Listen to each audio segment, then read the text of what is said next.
1942 सालातली गोष्ट.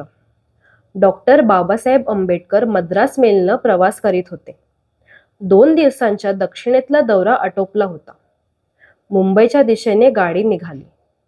सकाळी मुंबईत पोहोचून आणखी काही कागदपत्र घेऊन दुपारच्या फ्लाईटनं दिल्ली गाठायची होती. पार्लमेंटमध्ये कामगार विषयक महत्वाची विधेयक मांडण्यासाठी आवश्यक टिपणं प्रवासातच काढताना 4-5 तास लागले. प्रवासात बाबासाहेबांच्या दिमतीला स्वीय सहाय्यक आणि अंगरक्षक असे 2 जण होते. प्रवासात त्यांना काय हवं नको ते पाहत. लांब पल्ल्याच्या प्रवासाच्या दगदगीने ते दोघे शेजारच्या बर्थवर झोपी गेले. पण ज्ञानवंताला झोप कसली? पुणे स्थानक सोडलं तेव्हा पहाटेचे 2 वाजले होते. पुढच्या 3-3.5 तासांच्या अवधीत मुंबई पोचता येणार होतं.